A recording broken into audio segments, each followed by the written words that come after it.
नमस्कार, मी प्रतिभा. माझ्या चॅनलमध्ये तुमचे खूप खूप स्वागत आहे.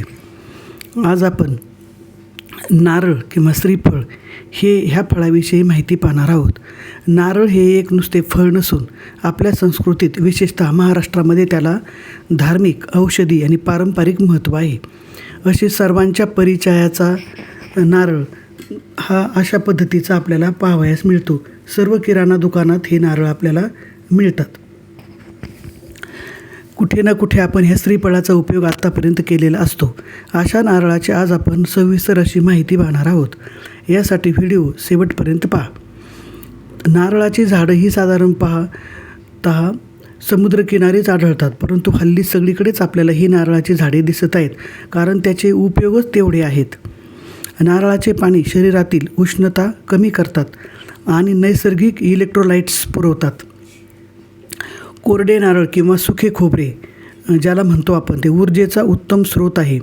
तसेच नारळाचे तेल केस, त्वचा, स्वयंपाकासाठी उपयुक्त आहेत. यामध्ये लॅरिक ॲसिड असल्याने रोगप्रतिकारक शक्ती वाढवते. शरीरातील वात, पित्त यांचे संतुलन हा नारळ करत असतो. शरीरावर कुठे जखम झाली किंवा खरचटलेले असेल तर पहिल्यांदा आपली आजी नारळाचे तेल लावायची. त्वचा थंडीच्या दिवसात खराब होते. नारळ तेलाचा उपयोग जर केला तर त्वचा मऊ पडते. हे आपण पूर्वीपासूनच करत आलेलो आहोत. नारळाचा किस, खोबरे, दूध अनेक पदार्थांचा स्वाद आणि पौष्टिकता वाढवतात. असा नारळ कोकण, केरळ, दक्षिण भारतातील आहारात अविभाज्य घटक आहे. नारळ हे एक शुभ मानले जाणारे फळ आहे. श्री देवी लक्ष्मीचे प्रतीक नारळाला मानतात. देवपूजेत कोणतीही पूजा, हवन किंवा मंगल कार्य नारळ वाढवल्याशिवाय पूर्ण मानले जात नाही.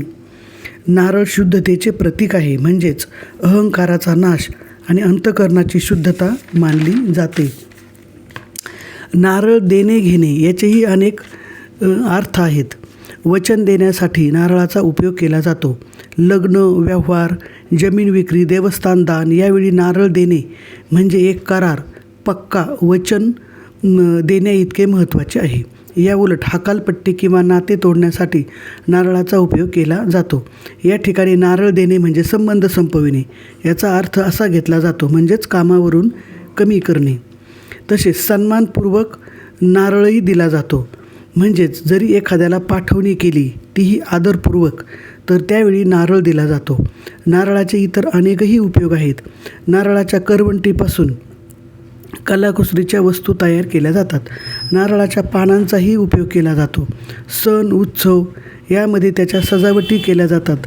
नारळाची झाडे माती धरून ठेवतात, त्यामुळे पर्यावरणसुद्धा नारळाच्या झाडामुळे टिकून राहते. नारळाच्या गुणांमुळेच नारळ फोडणे कधी म्हणत नाहीत पहा, नारळ वाढवणे असे म्हणतात. त्याचप्रमाणे इच्छापूर्ती करणारे फळ असाही उल्लेख नारळाचा केला जातो. नारळाच्या उपयोगामुळेच नारळाच्या झाडाला कल्पवृक्ष असे म्हणतात. नारळाचे अनेक किस्से आपल्या ऐकिवात असतात. नारळ वाहताना तो कसा ठेवावा, आडवा नारळ फुटणे, उभा नारळ फुटणे, नारळ खराब निघणे, एक ना अनेक गोष्टी आपण ऐकत असतो. नारळ हा बहुगुणी कसा याचाच विचार आपण इथे करायचा आहे असे मला वाटते. आजचा हा व्हिडिओ तुम्हाला कसा वाटला हे कमेंट करून मला सांगणे व तुमचे नारळाविषयीचे मत व्यक्त करा. व्हिडिओ आवडल्यास तुम्हाला सबस्क्राईब करा, लाईक, शेअर आणि करा आणि नारळाचे उपयोग आपल्या आहारात नक्की करा. धन्यवाद.